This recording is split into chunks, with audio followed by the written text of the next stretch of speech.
Waalaikumsalam Waalaikumsalam warahmatullahi warahmatullahi wabarakatuh. wabarakatuh. warahmatullahi wabarakatuh.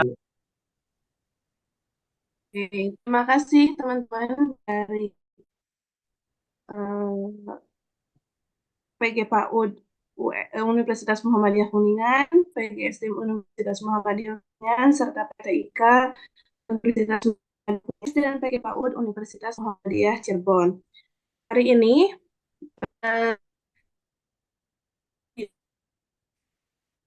teman-teman, jadi pertemuan ke-1 dan ke-4-nya teman-teman sudah mengikuti atau melihat dari yang sudah di-share di Spada seperti itu ya. Sudah beberapa orang sudah mengerjakan kuis di Spada juga. Oke, untuk hari ini materinya tentang perkembangan peserta didik. Teman-teman, kelas satu yang perlu dibahas dari psikologi pendidikan yaitu terkait dengan bagaimana perkembangan peserta didik ini yang bisa diarahkan oleh kita dan kita bisa mengetahui agar proses perkembangannya berjalan dengan lancar. Karena salah satu hal yang membuat hasil tidaknya dalam proses pembelajaran ketika kita memahami tentang perkembangan itu sendiri.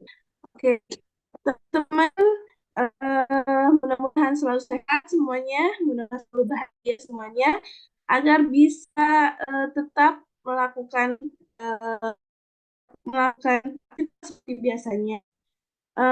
Salah satunya kita melakukan perkuliahan, mengikuti perkuliahan psikologi pendidikan seperti itu ya.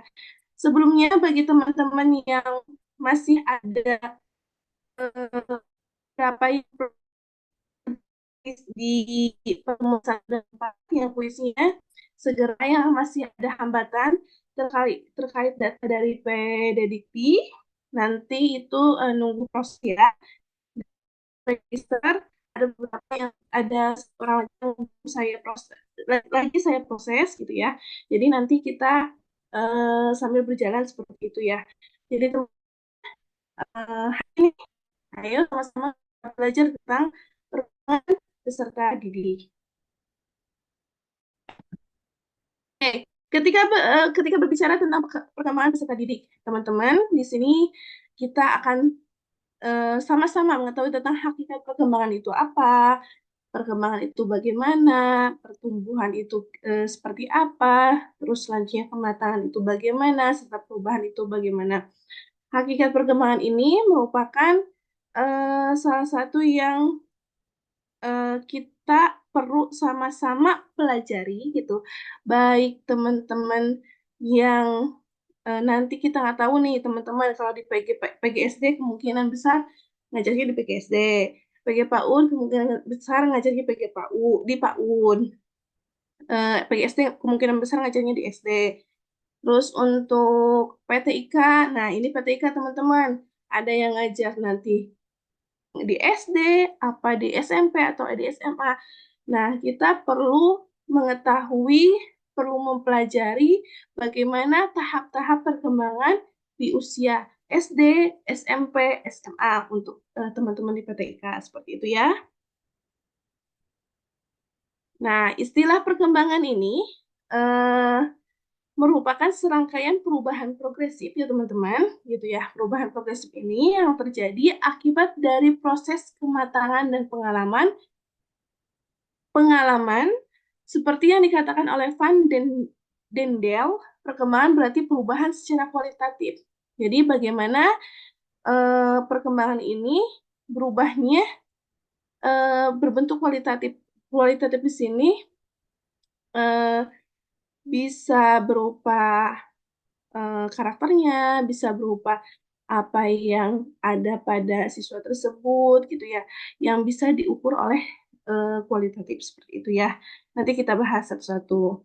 Nah, selanjutnya proses perkembangan ini ada yang berevolusi gitu, ada yang pertumbuhan, ada yang maju lah intinya mah gitu. Ada yang kemunduran involusi gitu. Bagaimana proses perkembangan ini tergantung dari stimulasi yang ada gitu. Tergantung dari apa yang bisa dikembangkan oleh siswa tersebut. Tergantung dari faktor-faktor yang mempengaruhi perkembangan tersebut. Seperti itu ya, teman-teman. Selanjutnya, karakteristik dan perbedaan individu. Jadi, kita akan membahas bagaimana karakteristik dan perbedaan individu yang menjadi satu pembahasan bagi kita sebagai calon guru yang perlu kita pelajari gitu ya. Karena apa? Karena ketika kita mempelajari hal ini, kita akan tahu bagaimana individu dan karakteristiknya seperti apa. Misalnya ketika satu individu, Bu, kita nggak mungkin kan misalnya dalam satu kelas ada 25 orang, 30 atau 30 orang. Kita tidak mungkin untuk satu-satu tahu tentang karakteristik atau tentang kondisi individu masing-masing.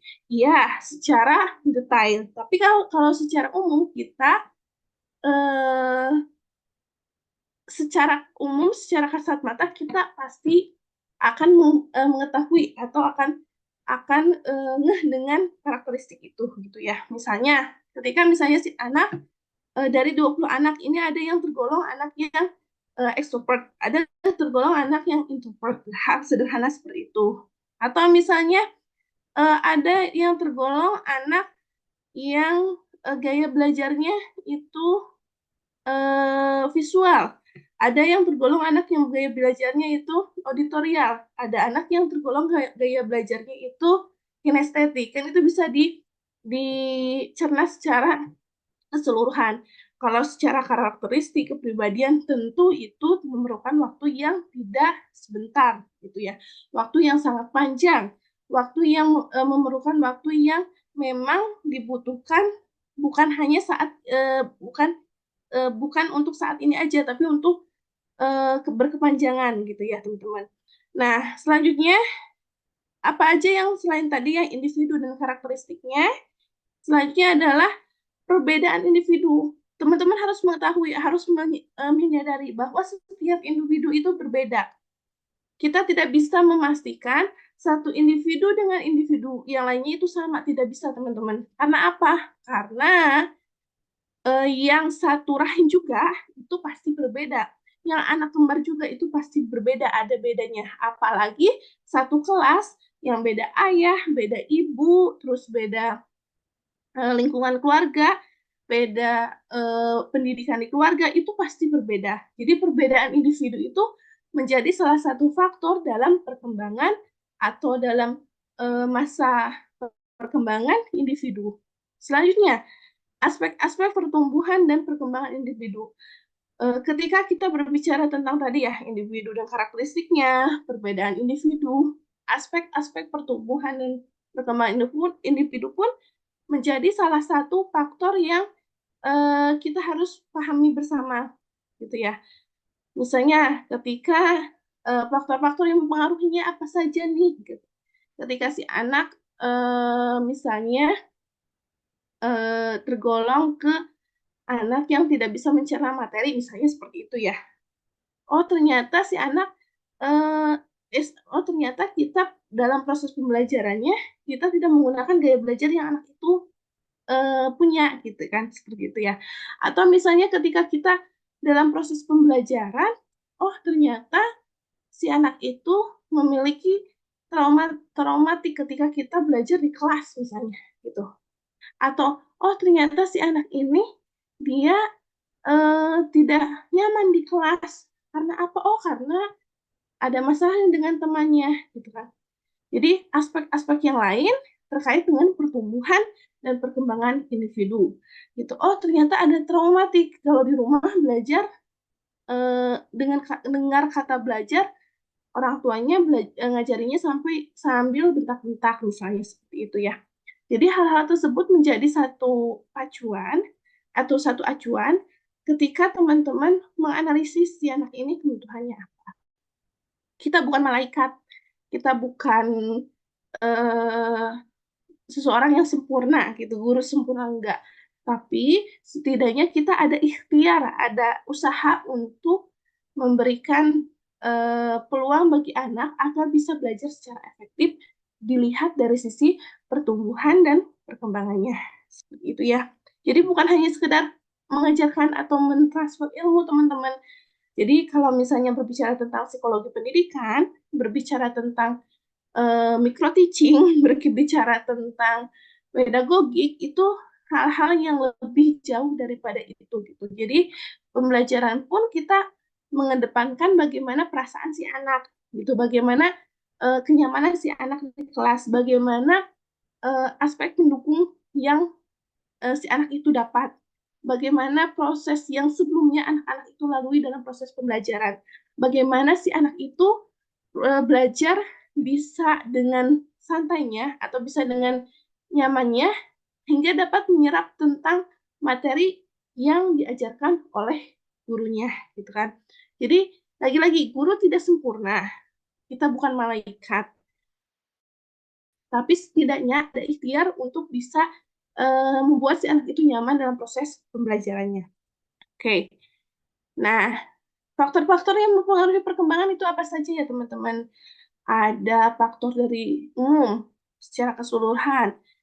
Misalnya, faktor yang mempengaruhi perkembangan adalah secara si anak, secara siswa tersebut tidak nyaman dengan lingkungannya, misalnya proses perkembangan yang terjadi misalnya, atau proses eh, ketika berkembang ketika si anak itu dalam proses perkembangan, beliau tidak merasa nyaman misalnya ya. Nyaman di sini bukan berarti yang tadi ya, yang dalam diri kayak introvert gitu, atau misalnya dalam diri kayak masalah internal, maaf misalnya proses dalam internalnya dan sebagainya gitu kan. Terus misalnya luar diri itu terkait dengan faktor yang mempengaruhi perkembangan adalah orang tuanya. Misalnya tuntutan dari orang tuanya atau misalnya tuntutan dari gurunya gitu kan. Terus misalnya dalam diri tentang kondisi dia misalnya yang overthinking, terus merasa lebih tidak nyaman dan sebagainya, tidak nyaman pada diri. Kalau tadi, kalau umum perkembangan kondisinya tidak nyaman secara keseluruhan, ya, seperti itu.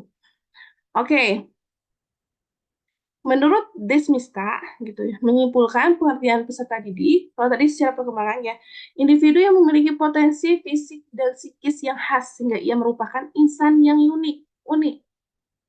Tadi yang saya bilang, eh, setiap individu itu berbeda-beda, tidak bisa disamakan setiap siswa itu. Nah, jadi ada kekhasan gitu ya. Selanjutnya individu itu sedang berkembang, individu yang membutuhkan bimbingan.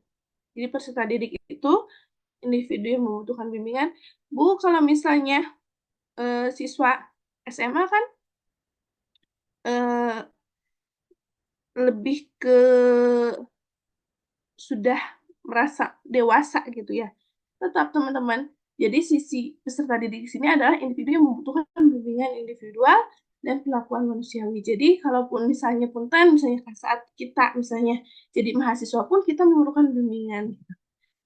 Saat kita keluar jadi mahasiswa pun kita memiliki kita berharap ada bimbingan gitu. Nah, apalagi peserta didik seperti itu ya. Selanjutnya yang terakhir adalah individu yang memiliki kemampuan untuk mandiri. Jadi, punten secara kognitifnya kurang pun, ketika disebut peserta didik, berarti individu itu memiliki kemampuan untuk suatu saat pasti mandiri. Oke. Oke. Perbedaan individual ada dari sisi fisik motorik, itu intelijensi, bisa dilihat dari sisi psikologis, bisa dilihat dari kecakapan bahasa. Jadi intinya peserta didik itu sebagai makhluk hidup, yang mana pasti berbeda. Fisik motoriknya walaupun sama pasti ada perbedaan. Intelijensinya walaupun sama pasti misalnya ada perbedaan di intelijensi sebelah mananya gitu ya. Yang satu cerdasnya eh, di bidang misalnya sains, yang satu non sains, seperti itu ya teman-teman. Psikologisnya, pengalaman sebelumnya pun bisa mempengaruhi si anak ini memiliki psikologis pada saat ini sama atau berbeda. Kecakapan bahasanya pun tentu saja berbeda. Ada yang pandai, maksudnya ada yang pandai secara kecakapan bahasa, ada yang ya. Jadi tentu saja ini perbedaan individual yang harus kita telaah. Jadi kita jangan sampai menjustifikasi satu sekelas ini semuanya harus misalnya KKN 75 harus semuanya 75 gitu kan. Atau misalnya harus di atas 75 semua, tidak gitu. Jadi eh, tergantung dari apa yang si anak ini mampu gitu kan.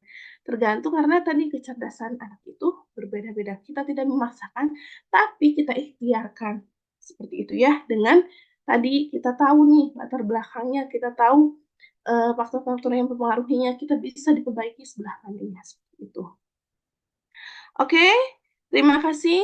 Eh, Barangkali ada yang mau ditanyakan terkait dengan perkembangan peserta didik sambil saya share materi, maaf, share sepadanya ya, teman-teman. Sebentar. Ini 9091 baru pada masuk nih.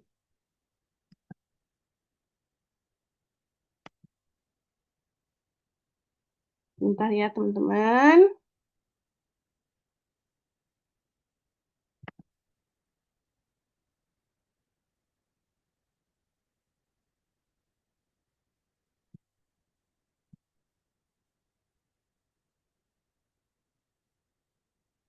Oke.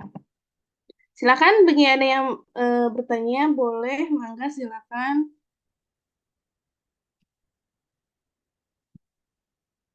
Oke, Fauzia Rizky, mangga Neng. Ya, Ibu, sebelumnya perkenalkan, nama saya Fauzia Rizky dari PGSD kelas 1C ya. Izin bertanya, Ibu, kan tadi tuh Ibu ngebahas anak yang tentang introvert gitu ya, Ibu. Iya, Neng. Kalau eh, kita sebagai calon guru nih, eh, ingin mengetahui mental,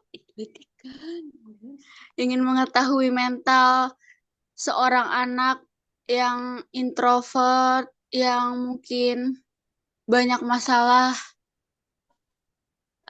atau pendiam gitu, gimana ya Ibu caranya mengetahui mental si anaknya itu tuh Ibu? Ya, Makasih siap, Ibu. Neng. Sama-sama Neng Fauzia, hatur nuhun. Oke, ada lagi? Tadi Neng Fauzia dari 1C ya. Ada lagi nggak, teman-teman? Oke, sambil saya tangkap ya, sambil saya ini eh, jawab pertanyaan dari Neng Fauzia Rizky bagi SD 1C. Bagaimana ketika kita menemukan anak-anak kita gitu di sekolah gitu yang memiliki eh, karakter pendiam gitu ya, karakter pendiam, karakter eh, susah sosialisasi, harus ditanya duluan, harus eh, si anak itu tidak cerita ada masalah apa misalnya. Ya, itu memang salah satu ciri karakter introvert ya. Biasanya orang-orang introvert ini gitu ya, dia ada waktu di mana eh, menemukan satu orang, itu entah siapa, itu bisa menceritakan ke orang tersebut, itu orang introvert gitu. Jadi cuman ke satu dua orang, terbatas orang-orang introvert. Jadi kelihatannya, tapi orang-orang introvert ini biasanya ketika public speaking juga bagus, teman-teman. Public speaking, terus mau ketika ngomong di depan, di luaran gitu, itu bagus bagus gitu orang-orang ini. Cuman memang eh, ketika sudahnya gitu, sudah selesainya itu biasanya capek. Orang-orang introvert ini biasanya capek, biasanya membutuhkan waktu 1 2 hari untuk diem, dekem di kamar sendiri. Biasanya orang-orang kayak gitu, gitu. eh Bu, gimana kan misalnya ketika kita ngajar di SD nih, ada orang kayak gitu. Itu teman-teman jangan bilang bahwa misalnya si anak itu kurang memiliki potensi untuk maju ke depannya, enggak gitu. Barangkali memang nanti ke depannya si anak itu lebih-lebih dari yang ceriwis di kelas misalnya seperti itu ya gitu. Caranya ya kita sewajarnya aja ketika misalnya si anak itu tidak mengganggu orang lain, si anak itu eh, tidak merasa terganggu dengan kondisi di kelas misalnya, walaupun sebenarnya di kelas tidak tidak mengganggu gitu ya, tapi sekiranya tidak mempengaruhi proses belajar mengajar, tidak jadi masalah. Nah, ketika masalah ketika mempengaruhi proses belajar mengajar, misalnya si anak itu merasa tidak nyaman ketika lama-lama di dalam kelas ada orang yang nanya, tanpa orang yang nanya tersebut tahu bahwa dia ini sebenarnya bukan tipe orang yang senang ditanya gitu kan ya. Caranya bagaimana? Kita sebagai guru bagaimana memaksimalkan di kelas itu ada kegiatan yang sekiranya bisa individual juga nih. Misalnya ketika eh, si anak ini lebih senang menghindari untuk kegiatan kelompok biasanya. Nah, ketika kita biasanya pasti ada ya kegiatan kelompok, misalnya mengerjakan tugas kelompok dan sebagainya. Tapi bukan dihindari, berapa persen itu si anak ini tidak dilibatkan untuk kegiatan kelompok. Tuh.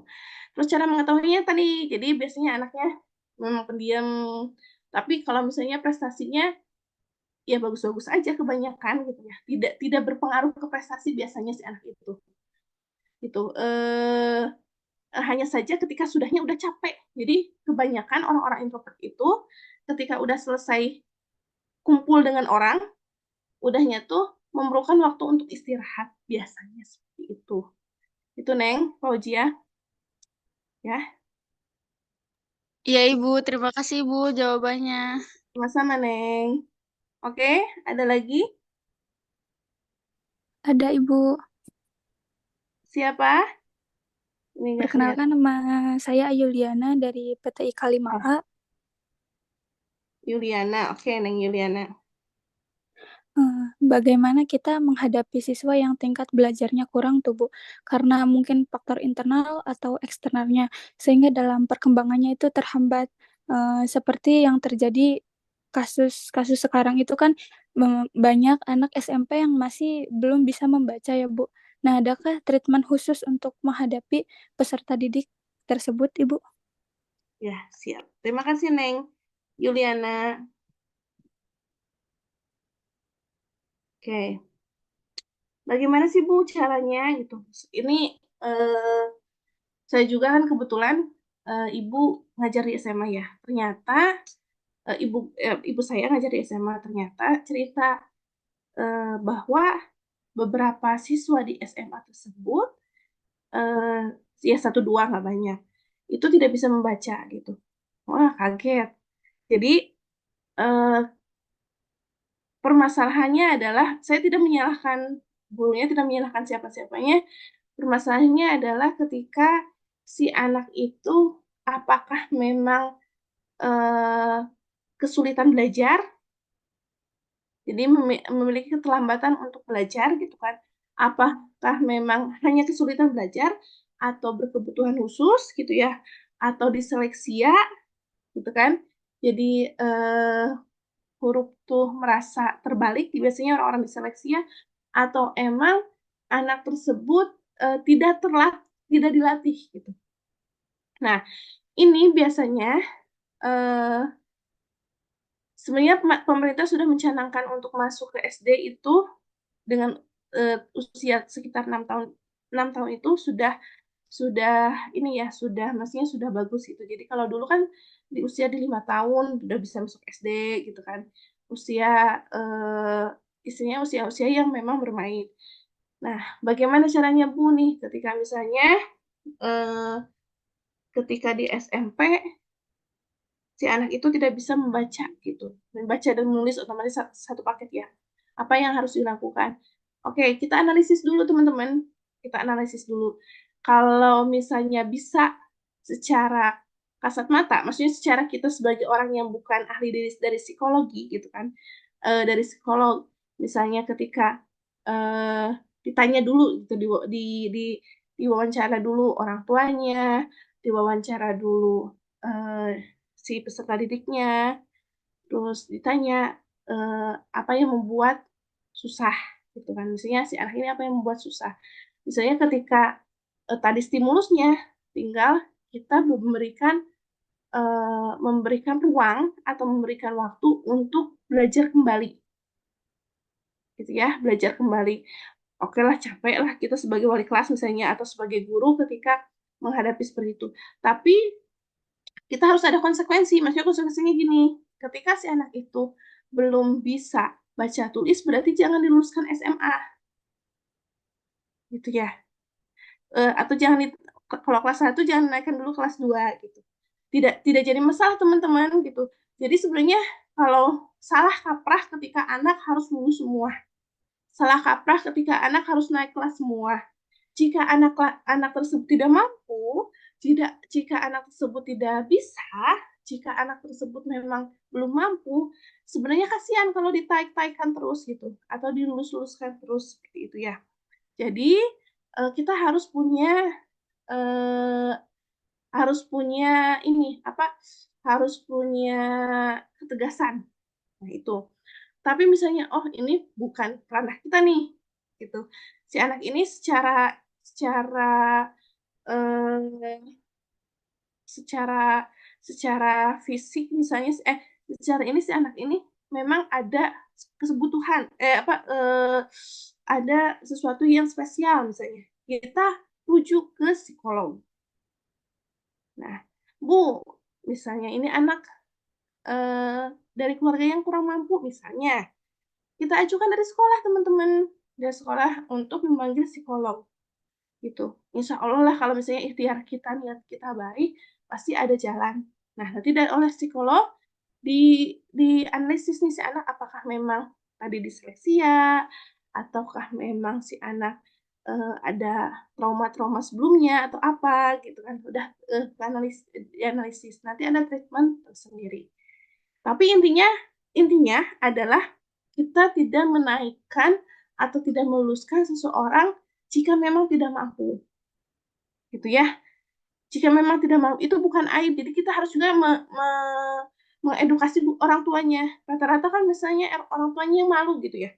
Orang tuanya yang malu kalau misalnya anaknya nggak lulus gitu. Atau anaknya nggak naik kelas. Pertanyaan aja ketika anak lulus ke SD kan itu belum bisa cari stung. Pertanyaan juga ya teman-teman. Kok bisa gitu? Oh, orang tuanya malu jadi luluskan ke guruna. Itu salah kaprah gitu. Jadi sayang, kita mengedukasi ke orang tua bahwa sayang tuh sayang seperti apa gitu. Sayang tuh bukan harusnya dinaikkan terus, diluluskan terus, bukan, tapi sayang tuh ya memang harus dilewati itu semua gitu. Nanti dikhawatirkan ketika punten, punten bisa ketika misalnya lulus gitu, ketika lulus dapat pekerjaan misalnya ya, berpengaruh juga gitu ya. Jadi eh, kalau misalnya dari pengamatan saya seperti itu. Jadi jika bisa diselesaikan oleh kita, dianalisis oleh kita, syukur ya, syukur-syukur ketika misalnya masalahnya memang masalah yang tidak terlalu pelik gitu. Memang dalam tanda kutip eh, tidak semangat, motivasi belajarnya kurang gitu kan. Kalau itu tidak jadi masalah, kita kita ikhtiarkan. Tapi kalau misalnya kita di luar itu tadi ada kemungkinan disleksia, ada kemungkinan yang lain-lain, kita rujuk ke psikolog. Seperti itu ya, Neng Yuliana ya. Gimana Neng? Baik, Ibu, mudah dipahami. Terima kasih banyak, Bu. Sama-sama Bager. Terus selanjutnya, barangkali ada yang perlu ditanyakan lagi. Sepertinya ini masih mahasiswa UMC ngejungnya bareng-bareng kayaknya ya. Terus pakai SD 1D bareng-bareng nih. Oke, ada lagi? Oh, ada oleh. Oke. Neng Justina, mangga Neng. Baik, Ibu, terima kasih untuk kesempatannya. Sebelumnya, perkenalkan, saya Yustina Melawati dari kelas PGSD 1C.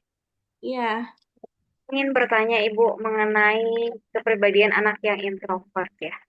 Apabila pada saatnya nanti kita mulai mengajar dan kita menemukan ada anak yang kepribadiannya itu introvert, sedangkan perkembangannya di dalam kelas juga kurang baik dari segi nilai dan lain sebagainya.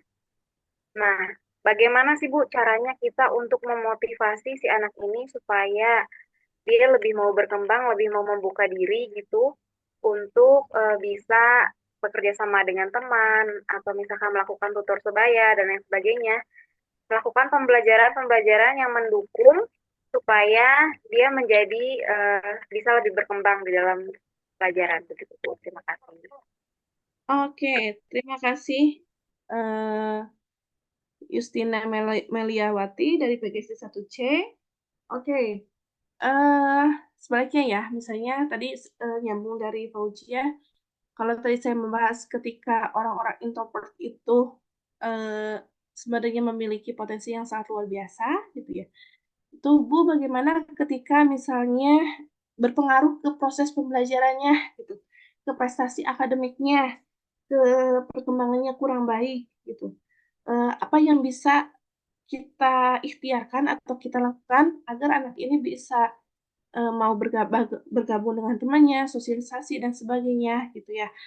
Eh, yang pertama yang perlu kita pahami bahwa eh, kegiatan-kegiatan yang sekiranya jadi bertahap, tidak langsung ke kegiatan kelompok.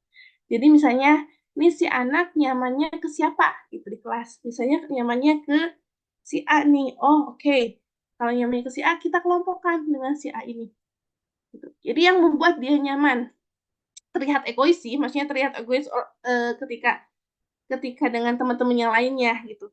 Tapi memang kalau SD itu baru mulai belajar untuk menerima kondisi di kelas gitu. Jadi kita pilih-pilih siapa anak yang cepat dalam proses sosialisasinya, siapa anak yang memang susah, siapa anak yang harus kita treatment lebih lebih sabar gitu kan.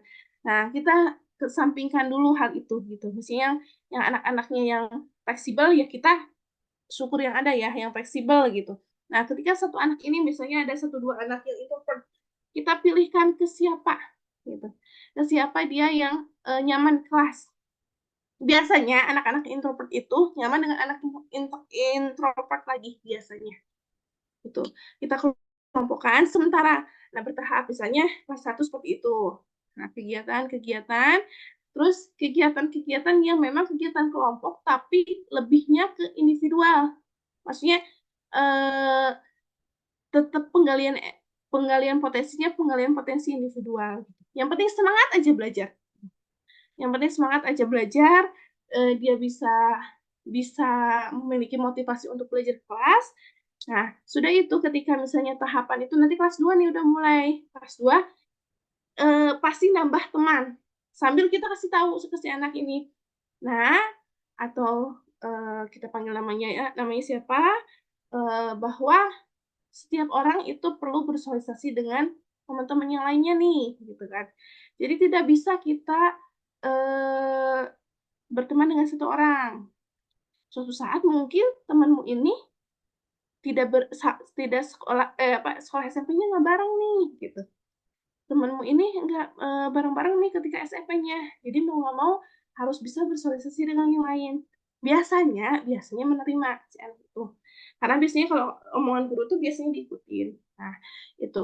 Ketika udah begitu, kalau misalnya menerima, lanjut nih. Lebih luas lagi. Jadi kelas 2, kelas 3. Kalau belum bisa nih, jangan dipaksa. Kelas 2 ini. Oke. Sambil terus. Makanya komunikasi dengan guru-guru selanjutnya itu sangat penting, teman-teman. Misalnya ketika teman-teman ngajar di kelas 1, harus komunikasi dengan kelas 2. Kelas 2 harus komunikasi dengan kelas 3. Nah, senangnya ketika teman-teman misalnya walaupun terlihat telat, teman-teman ngajar di kelas 6. Jadi ketika kita nasehatin pun sebenarnya udah masuk. Karena udah mulai paham dengan apa yang kita bicarakan seperti itu. Jadi nanti kalau kelas 6 enak ngejelasinnya. Kalau misalnya sekarang nyaman dengan si A nggak apa-apa, tapi ibu cuma bilang nanti di luar sana kamu harus bisa sosialisasi atau fleksibel dengan teman-teman yang lainnya gitu. Itu. Jadi, Bu, gimana kalau misalnya saya tuh kalau udahnya capek, kalau udah melakukan kegiatan kelompok, istirahat. Jadi capek adalah, jadi biasanya mereka tidak tahu. Anak-anak SD tuh nggak tahu, yang introvert atau pendiam itu nggak tahu bahwa obatnya obatnya lah tuh istirahat, obatnya capek tuh belum tahu mereka. Jadi kita yang ngajarinnya gitu. Jadi kalau misalnya udah lelah, udah capek, udah sekolah, istirahat. Itu akan mencas diri sendiri, atau lakukan kegiatan individu yang kamu senengin gitu. Jadi sebagai ngecas baterai yang tadi full tiba-tiba lowbat gara-gara interaksi dengan orang banyak atau interaksi dengan orang yang membuat dia tidak nyaman, seperti itu Bu. Teh Justina, bagaimana? Ya, Bu, bisa dipahami. Terima kasih. Ya, terima kasih Teh Justina. Oke. Ada lagi? Sebentar, ini untuk absennya belum dibuka ya di chatnya.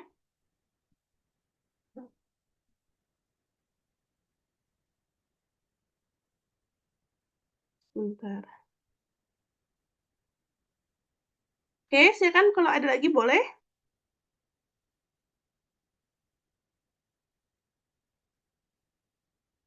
Kalau ada lagi boleh ditanyakan, teman-teman, terkait dengan perkembangan peserta didik yang menjadi salah satu faktor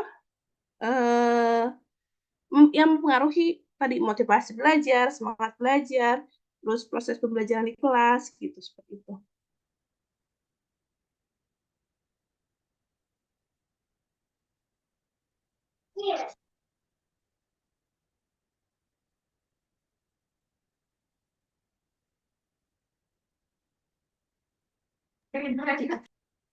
Oke. Oke, sambil menunggu absen, teman-teman di sini sudah, oke, itu absen sudah ada. Ada silakan sambil absen dulu, sambil absen, atau linknya yang ini barangkali nih yang Baik, Bu, jumpa baik. barengan, di copy paste heula absenna bisi ieu. Baik, Bu, baik. Oke, so absen dulu. Bu Nanti Citra, ya, mangga Bu. Monika. monitor ini yang apa namanya yang belum berhasil bikin akun masih ada Oh nggak iya, di sini? ya baru mau diomongin. Silakan sambil Nggak bisa, menunggu. Bu, nggak bisa masuk. Masuk mana? Bisa masuk ke sepada, Bu, nge-lag. Sekarang. Ya, Bu. Bu, Pada nggak bisa masuk, Bu. udah gak bisa masuk, Bu. Udah nyoba Tapi di laptop juga nggak bisa. biasanya bisa. Ya, biasanya bisa, Bu. Iya, Bu. Oh, ya tungguan we Jaringannya biasa. nge-lag, jaringannya nge-lag, Ibu. Kak Pirang jaringannya nge-lag cenah. Siap, Bari Bu. nge-zoom. Enggak, jadi teman-teman yang nggak bisa masuk yang nggak bisa, belum berhasil login gitu. Kalau teman-teman kan udah bisa login, ini yang belum bisa login bener-bener. Ada nggak di sini? Kecuali itu ya, yang dari UMC, yang terkait masalah PDD Dikti nanti ditanyain dulu ke pihak UMC-nya. Terus yang masalah siapa lagi tadi itu lagi saya coba yang Ahmad Muhammad Mufaki, ada tinggal nguapri saya nguapri Bunika.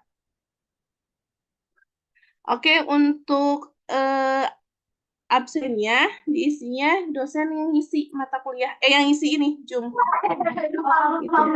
Ini ada saya.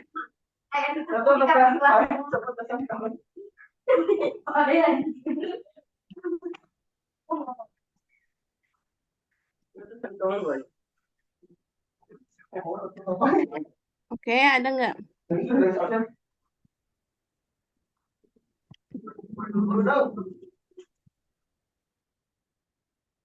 Sambil on cam coba teman-teman, biar saya lihat wajah-wajah yang cantik dan yang ganteng.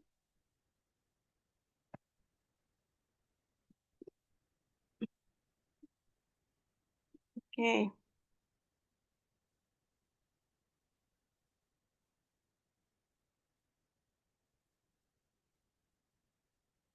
Ini kok kayaknya pada keluarnya ada 88. Oke, saya mau screenshot dulu. Bentar ya, Neng Cucun ya. Saya screenshot dulu. Saya screenshot dulu. Bu, sebentar, Bu. Ibu, sebentar, Bu. Sebentar, Bu.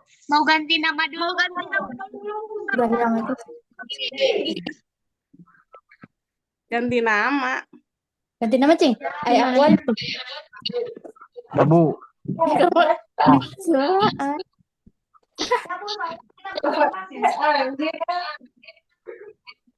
Neja. Sebentar. Sok, nanti nama heula. Sok lidang dan heula. Lipstick heula. Ini. Meja ketemu. Dia ayah di kosan, Adi. Ini Fauzia mau nanya lagi atau yang tadi absennya? Enggak, Ibu, masih yang tadi ini, Ibu. Oh, yang tadi. Ya, berarti bentar ya cucunya. Saya ini dulu. Bu, ini udah, Bu. Udah. Saya screenshot ya. Anda hadir. Bentar. Login. Itu. Bentar. 1, 2, 3. Bentar. Ada 2 slide. Bentar ya.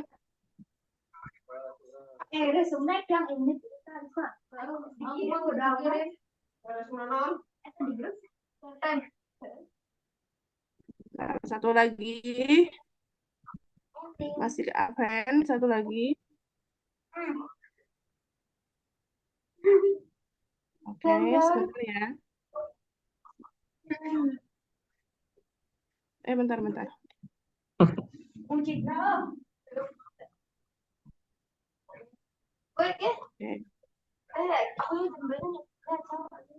Silakan yang Cuciun, apa yang mau ditanyakan?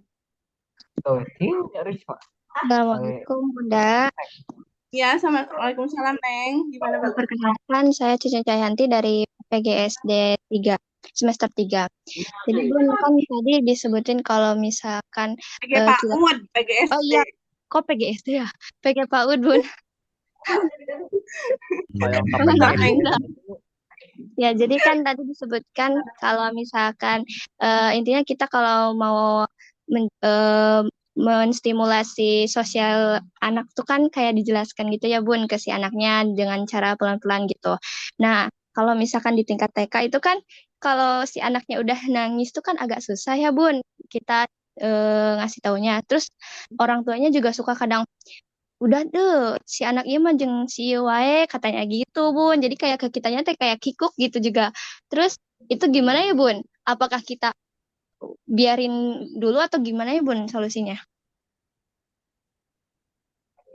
Oke. Terima kasih Neng Cucun. Sepertinya punya seseorang di PGSD, segera kebayang PGSD. Oke. Sebentar. Oke, Neng.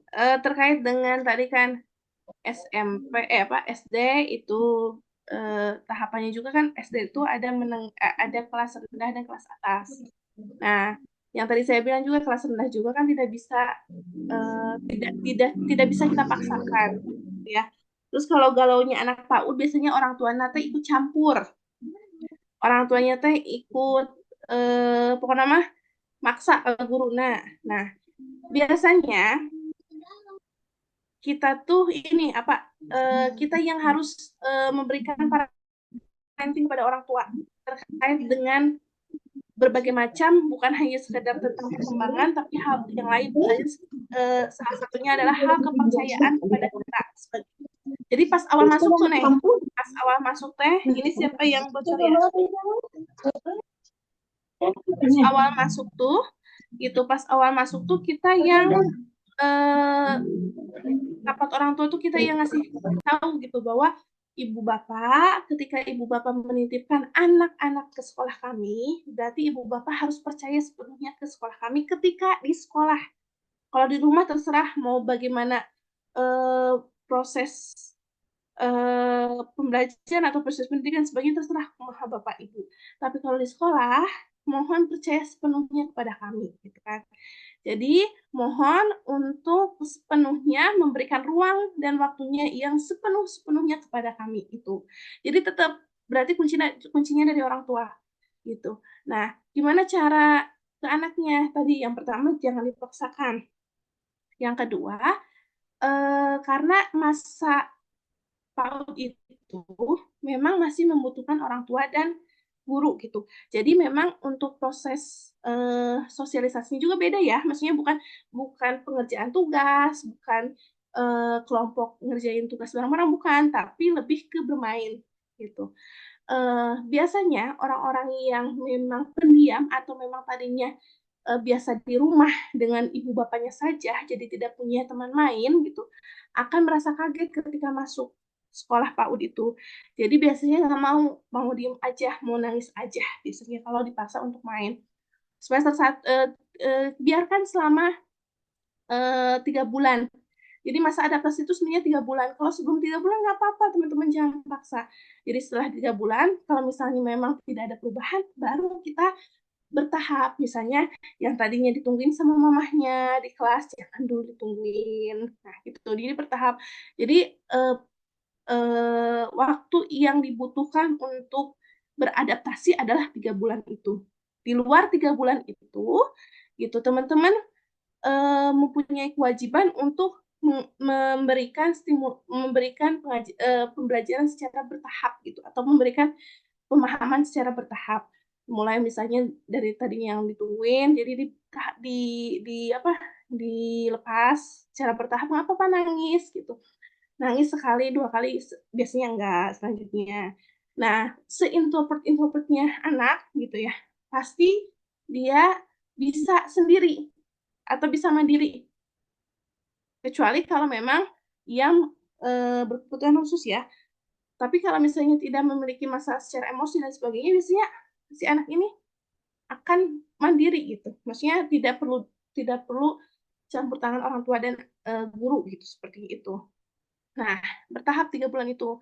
Nanti kalau udah lewat dari 3 bulan, pertama dikasih pemahaman seperti itu, kedua nanti lama-lama si anak akan bermain dengan, makanya kalau di PAUD itu biarkan si anak bermain dengan apa yang dia merasa nyaman gitu ya. Jadi ada apa tahapan sendiri. Neng lebih tahu lah, lebih paham ada FPP, ada FPPH-nya bagaimana, dan itu yang nanti jadi apa ya? Jadi jadi warning buat kita bahwa oh iya si anak ini bisa. Yang penting jangan ada campur tangan orang tua. Jadi pas awal pertemuan tuh orang tua bilang gitu. Jadi ibu bapak harus percaya ke kami, ibu bapak harus mengikuti aturan kami, ibu bapak harus melepaskan sepenuhnya ketika di sekolah kepada kami. Tuh, jadi ikutin aturan kami. Biasanya orang tua pun akan paham. Itu tes cucun, Neng cucun gimana Neng? Alhamdulillah Bunda cukup. Terima kasih Bun. Iya, sama-sama Neng. Oke, ada lagi yang mau ditanyakan?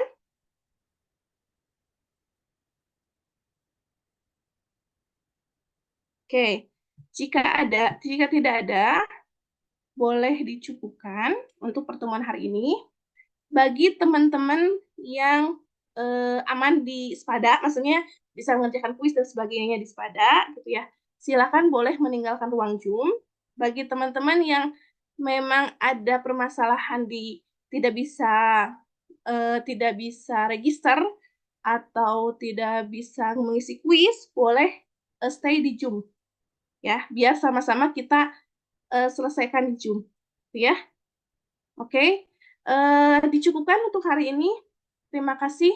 Mudah-mudahan apa yang kita sama-sama diskusikan dapat sama-sama kita ambil manfaatnya. Kurang lebihnya mohon maaf. Tutup. Wabillahi taufiq wal hidayah. Wassalamualaikum warahmatullahi wabarakatuh. Waalaikumsalam warahmatullahi wabarakatuh. Wabarakatuh.